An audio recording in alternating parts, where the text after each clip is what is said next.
امام اپنی بہن کو کربلا میں لائے. جب امام کسی کی کوئی بات نہیں مانتے, توجہ کرنا, جب امام کسی کی کوئی بات نہیں مانتے تو سیدہ زینب کھڑی ہو کے کہتی ہے بھیا یہ کر لو, بھیا یہ کر لو. بہن کی کوئی بات نہیں کرتی. گویا کہ حسین بتا رہے وہاں بہن کا کوئی تقدس نہیں ہے, اور یہاں بہن کے تقدس کا عالم یہ ہے کہ بظاہر اگر حضرت امام کے اپنی فکر کے خلاف بہن بات کر رہی ہے تو امام اس کو ہی مانتے نظر آ رہے. کس نے نہیں کہا تھا کہ علی اصغر کو لے جائے اور یزیدیوں سے کہہ کے پانی پلاتے؟ امام نے سب کو منع کیا, لیکن جب بہن آئی بہن نے کہا میرے لیے چلے جائیں, میں کہہ رہی ہوں آپ چلے جائیں. تو مورخین لکھ رہے ہیں بہن کی بات مان کر امام یزیدیوں کی طرف جاتے ہوئے نظر آتے ہیں. حالانکہ یہ امام پاک رضی اللہ تبارک و تعالیٰ کی شان ہے کہ یزیدیوں کے ہاتھوں سے ان کے شہزادہ والا کباب میں پانی نوش نہیں فرمایا, وہ تو شہید ہو گئے. لیکن آپ سے پوچھتا ہوں بہن کے بارے میں امام علی مقام کا حال یہ, بیویوں کی موجودگی میں قیادت کا جھنڈا خاندان نبوت کا کسی کے ہاتھ میں دیتے ہیں, بیٹیوں کی اور بیویوں کی موجودگی میں اس کو بہن کہتے ہیں. بتاؤ امام تو بہن سے اتنا پیار کرتے ہیں, ہمارا اور آپ کا بہنوں کے ساتھ کیا تعلق ہے؟ ہمارا اور آپ کا بہنوں کے ساتھ کیا رشتہ ہے؟ آپ بتائیں مجھے. اگر بہن گھر آ جائے 4 بچوں کو لے کر تو بھائی اور بھابھی بات کرتے ہیں, کھلائیں گے کہاں سے؟ حیرت کی بات یہ ہے جس قوم کی سوچ فکر حسین سے اس قدر گر جائے پھر کیا اس قوم کے لیے نہ کہا جائے کہ وہ نام کے لیے تو حسینی بنی ہے لیکن افکار کے اعتبار سے وہ کہیں نہ کہیں یزیدیت کا شکار ہے. میرے آقا صلی اللہ علیہ وسلم کے دیوانوں جانتے ہیں بہن کا مقام کیا ہے, بہن کا مرتبہ کیا ہے, اور یہ اللہ کے رسول علیہ السلام سے سیکھا. آقا علیہ السلام کی کوئی حقیقی بہن نہ تھی, لیکن جب جنگ حنین کے موقع پر اللہ اکبر حنین کے اندر وافر مقدار میں کثیر مقدار میں جب وہ غنیمت کا مال آیا تو اس وقت تو ایک خاتون آئی اور آنے کے بعد کہا اے محمد میں آپ کی بہن ہوں, میں آپ کی بہن ہوں. حضور علیہ السلام کو اس بہن سے جدا ہوئے تقریباً کم و بیش آدھی صدی بیت چکی تھی. اللہ کے حبیب علیہ السلام نے کہا تم میری بہن ہو, نام کیا ہے؟ کہ میرا نام شیمہ ہے, میں حلیمہ کی بیٹی ہوں. آقا علیہ السلام نے فرمایا شیمہ کو تو جانتا ہوں, حلیمہ کو بھی جانتا ہوں, میری وہ ماں ہے رضائی ماں, لیکن شیمہ تم میری بہن اور تم ہی ہو, اس کی نشانی تمہارے پاس کیا ہے؟ کیا نشانی مجھے بتاؤ. تو حضرت شیمہ کہتی ہے ایک بات ایسی ہے جو صرف تم اور میں جانتے ہیں, تیسرا کوئی نہیں جانتا ہمارے سوا. کہ وہ کون سی؟ تو آقا علیہ السلام سے انہوں نے عرض کیا ایک دن میں آپ کو کہیں لے جانا چاہتی تھی, ایک دن میں آپ کو کہیں لے جانا چاہتی, آپ آنا نہیں چاہتے تھے, میں نے زبردستی کی, گود میں چھینا. آپ نے اکثر یہ منظر دیکھا ہوگا گھروں میں کہ بڑی بہنیں بھائی کو گود میں لے جانا چاہتی ہے, وہ نہیں آنا چاہتا تو کیا ہوتا ہے وہ زبردستی کھینچتی ہے, تانتی ہے, ایسا کرتی ہے. تو شیمہ کہتی ہے آپ نہیں آنا چاہتے تھے, میں لے جانا چاہتی تھی, میں نے زبردستی کی تو آپ نے میرے کندھے پر دانت کاٹ لیا تھا, اور وہ دانت کاٹنے کا نشان اب بھی موجود ہے. حضور علیہ السلام نے یہ سنا تو اتنا ہنسے اپنی شان کے مطابق کہ حضور علیہ السلام کی داڑھیں نظر آئی, اور پھر جب یہ ثابت ہو گیا کہ شیمہ یہی ہے تو آقا نے فرمایا اے میرے صحابہ, شیمہ کے سسرال کی بکریاں, بھیڑیں, اونٹ, گھوڑے جتنے غنیمت میں آئے ہیں, چونکہ یہ میری بہن ہے میں اس کو واپس کرتا ہوں, تم لوگ بھی واپس کرو. بہن کا یہ احترام ہے, حالانکہ وہ حقیقی بہن نہیں ہے, وہ حقیقی بہن نہیں, رضائی بہن ہے. اکرام دیکھو, احترام دیکھو. ہمارے پاس بہن کا کیا احترام ہے؟ اگر بہن جوان ہو گئی, اس کو رشتے نہیں آ رہے ہیں تو بھائی بوجھ سمجھتا ہے, بوجھ سمجھتا ہے, اور جب بھائی بوجھ سمجھتا ہے تو وہ دیکھتی ہے کہ بھائی کا منہ اچھا نہیں, باپ بوجھ سمجھ رہے, باپ کا منہ اچھا نہیں, ماں بوجھ سمجھ رہی, باپ کا منہ, ماں کا منہ اچھا نہیں. تو پھر ایک بیٹی یہ فیصلہ کرتی ہے جس گھر میں نہ بھائی اپنا ہو, نہ بہنیں اپنی ہو, نہ ماں اپنی ہو, نہ باپ اپنا ہو, سب تو منہ اتار کر کے مجھے بوجھ سمجھتے ہیں, تو پھر وہ مجبوراً یہ فیصلہ کرتی ہے کہ پھر باہر جہاں سے پیار مل رہا ہے, پیار اگرچہ دھوکے کی طور پہ مل رہا ہے, اللہ اکبر, پھر کیوں نہ اسی کا ہاتھ پکڑ لیا جائے. یاد رکھنا مسلمانوں, آج ہمارے منبروں رہی ہے کہ ہماری بیٹیاں بھاگ رہی ہیں. مفکرین یوٹیوب چینلوں پر بھی کہہ رہے ہیں. پہلی بات تو میں دو بات کرنا چاہتا ہوں. نمبر ایک، منبروں سے اس بات کو بہت مبالغے کے طور پہ بیان نہ کیا جائے، یہ میری گزارش ہے، ورنہ کل مستقبل میں اللہ اکبر، مستقبل میں کل لوگ انہی تقریروں کو بنیاد بنا کر، انہی اخبارات کے آرٹیکلوں کو بتا کر ہمارے بچوں کو تانا دیں گے کہ تمہاری بیٹیاں تو بھگوڑی تھی. کون کی بیٹیاں بھگوڑی تھی؟ کوئی کہتا ہے 30 لاکھ چلی گئی، کوئی کہتا ہے 40 لاکھ چلی گئی، کوئی کہتا ہے 50 لاکھ چلی گئی. میں نے کہا حضرت جی ثبوت تو بتائے اتنی چلی گئی کہاں گئی، ذرا یہ تو بتائے. اور کہا میڈیا میں آیا ہے. میں نے کہا او نادانو، تھوڑا تو ذرا شعور کرو، ہر بات تو بولنے کی نہیں رہتی. اگر میڈیا کہتے کہ چاند ہو گیا، چاند آ گیا، تو کیا اس کی بات مانو گے؟ نہیں مانیں گے. ہم نے کہا جس میڈیا کے کہنے پہ چاند کا آنا نہیں مانتے، اس میڈیا کے کہنے پہ بیٹیوں کا بھاگ جانا کیسے مان لیتے ہو؟ واللہ آج بھی مسلمانوں کی بیٹیوں میں اتنی غیرت ہے کہ کسی اور کی ماں میں اتنی غیرت نہیں ہے. لیکن کہیں کچھ کہی ہے، کہیں کچھ کہی، میں چاہتا ہوں انکار نہیں کر رہا ہوں، کہیں کچھ کہی ہے. لیکن کون گئی ہے؟ وہ گئی ہے خدیجۃ الکبریٰ کا کردار جس نے نہیں سیکھا. کون گئی ہے؟ عائشہ صدیقہ کا کردار جس نے نہیں سیکھا. کون گئی ہے؟ سیدہ فاطمہ الزہرا کا کردار جس نے نہیں سیکھا. کون گئی ہے؟ سیدہ زینب کا کردار جس نے نہیں سیکھا. وہ چل گئی ہے. لیکن یاد رکھنا، ہم اتنا مبالغہ نہ کریں، اس لیے کہ باتیں ہوتی ہے، حقیقتیں ہوتی ہے. اللہ اکبر. اپنی باتوں کو دلچسپ بنانے کے لیے پوری قوم کی آبرو کا ہم سودا نہ کریں، تھوڑا سا ہمیں خیال کرنا ہوگا. اور ایک بات کہتا ہوں لیکن چل گئی تو گئی. ایک بات کہتا ہوں بہت پورے یقین سے کہتا ہوں، علماء موجود ہیں، میرے مخدوم بھی موجود ہیں، سادات کرام بھی موجود ہیں. اللہ اکبر. جب تک مسلمان بیٹی کو جنت سمجھتا تھا، اس وقت تک ہماری بیٹیاں گھر سے کبھی نہیں بھاگی تھی.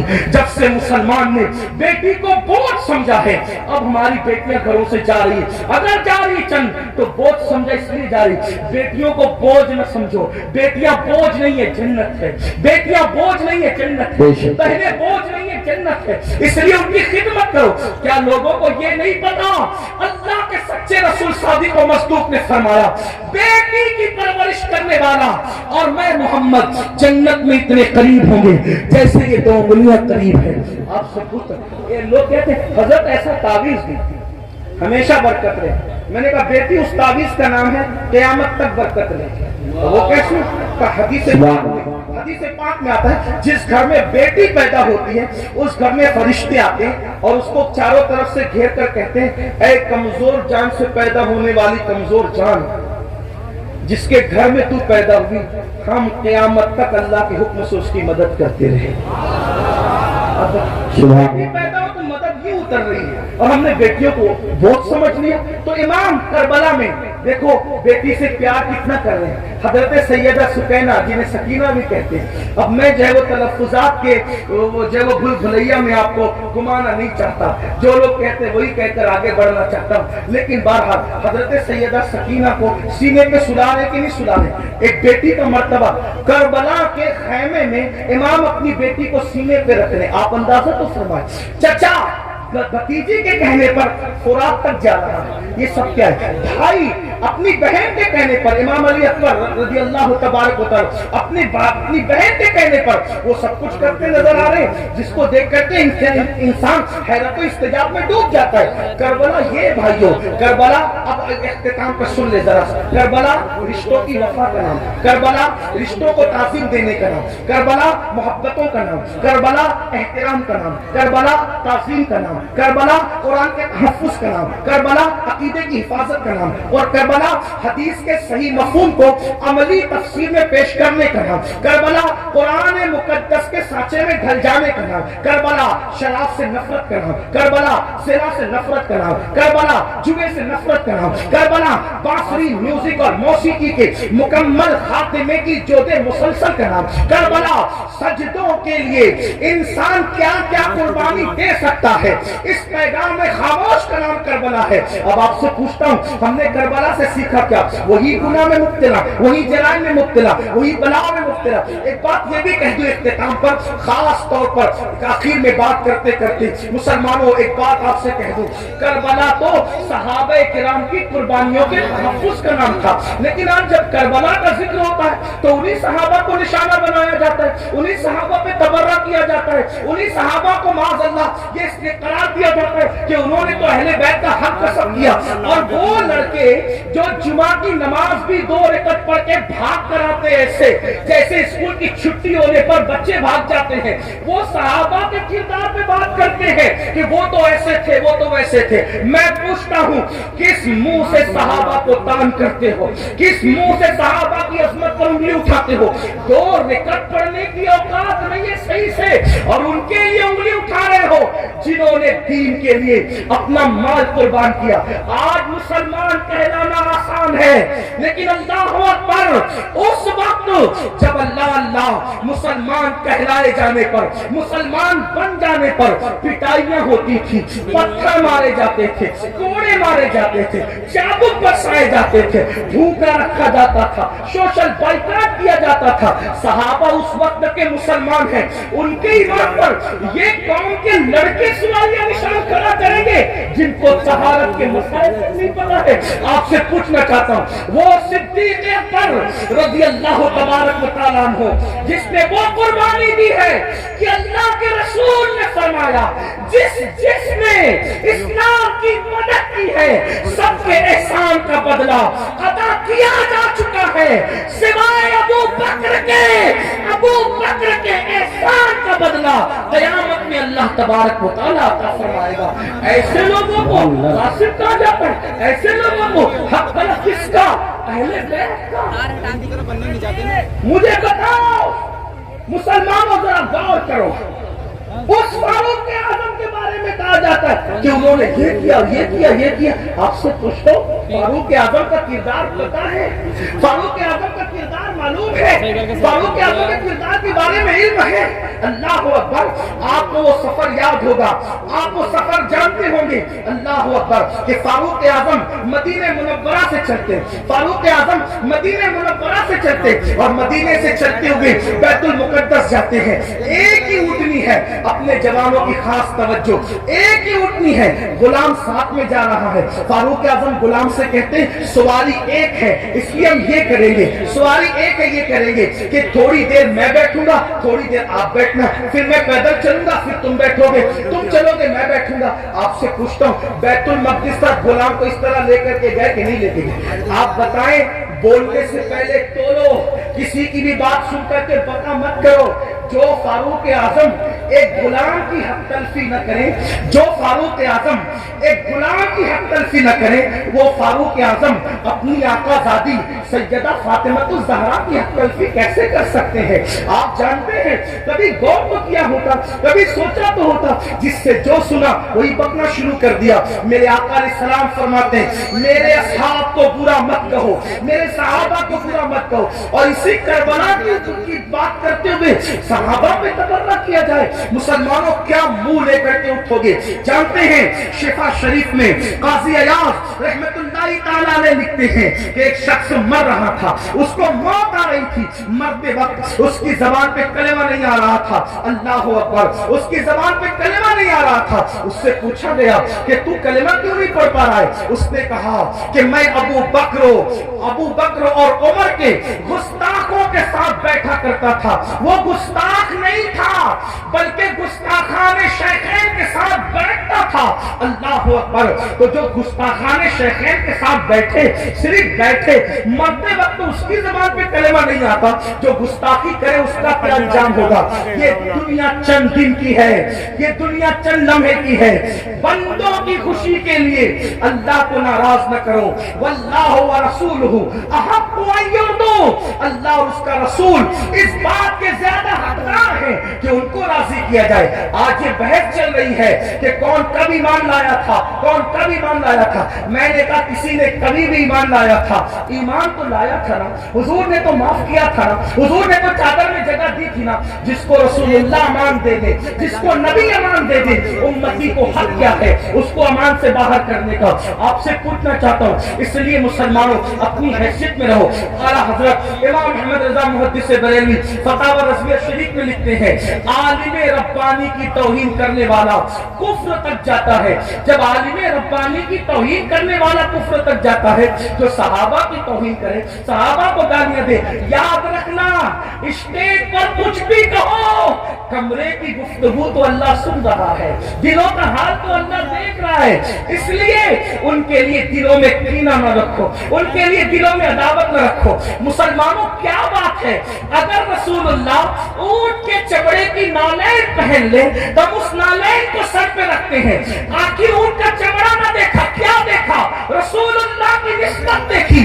تو جب رسول اللہ کی نسبت کی وجہ سے اونٹ کا چمڑا سر پہ رکھا جاتا ہے، تو رسول اللہ کی نسبت کی وجہ سے اصحاب مصطفیٰ کی تعظیم کیوں نہیں کی جاتی، ان کا احترام کیوں نہیں کیا جاتا؟ لیکن ایک بات یہ بھی خیال رکھنا، ایک طبقہ وہ ہے کہ اللہ اللہ جو صحابہ کو ہلکا جان رہا ہے، صحابہ کی بھی عزت کر رہا ہے، کمروں میں بیٹھ کر کے اپنے ماننے والوں کو ان کے خلاف کان بھر رہا ہے۔ لیکن دوسرا طبقہ وہ بھی نظر آ رہا ہے کہ جب اہل البیت پر کوئی گفتگو ہوتی ہے تو پھر اس کا منہ اترتا ہے کہ یہ اہل بیت کی فضیلت پڑھنے والا کوئی رافضی تو نہیں ہو گیا۔ ہم کہتے ہیں اللہ کے بندو، اہل بیت کی فضیلت پڑھنا رافضیت نہیں ہے، بلکہ صحابہ کی گستاخی کرنے کا نام رافضیت ہے۔ ورنہ دیکھو اللہ اکبر، ہمارے جتنے بزرگان دین ہیں سب نے کھل کھل کر کھل کھل کر صحابہ کی عظمت بھی بیان کی اور اہل بیت کی عظمت بھی بیان کی۔ آج اگر محفل میں نعرے حیدری لگے تو کچھ لوگوں کے چہرے یوں اترتے ہیں، ہم نے خود منبر پہ محسوس کیا، ان کے نام نہیں جانتے وہ کون لوگ ہیں، اللہ اکبر، کہ محفل میں علی کا نعرہ لگ رہا ہے، کہیں رافضیوں کی محفل تو نہیں۔ میں نے کہا یہ فکر صحابہ نہیں ہے، فکر اہل سنت نہیں ہے۔ ہماری محفلوں میں صحابہ کے ساتھ علی کے مرتضیٰ کا نعرہ لگتا ہے اور انشاءاللہ لگتا رہے گا، بلکہ صحابہ نے تو معیار قرار دیا ہے ایمان کا علی کے مرتضیٰ کو۔ فرمایا جب لوگوں میں بدعتیں پھیلنے لگی، فتنے اٹھنے لگے تو محفلوں میں لوگ آتے تو ہم سوچتے کون اپنا اور پرایا ہے، تو جب لوگوں کو چھانٹنا چاہتے، لوگوں کو تقسیم کرنا چاہتے، اپنے اور پرائے کا فرق کیا ہے، تو ہم ذکر علی کرنے لگتے۔ علی کا ذکر سن کر جن کے چہرے کھل جاتے سمجھ جاتے ایمان والا ہے، جس کا چہرہ اتر جاتا سمجھ جاتے کہ منافق۔ نعرہ تکبیر، اس لیے نعرہ ذکر رسالت۔ علی کرو مگر احترام صحابہ کے ساتھ، ذکر اہل بیت کرو احترام صحابہ کے ساتھ، صحابہ کا ذکر کرو اہل بیت کی تعظیم کے ساتھ، کیونکہ یہ دونوں رسول اللہ سے منسوب ہیں۔ بلکہ یوں کہہ لیں حضور کے ارد گرد ستارے گردش کر لیں، جو گردش گھر کے اندر کر لیں ان کو اہل بیت کہتے ہیں۔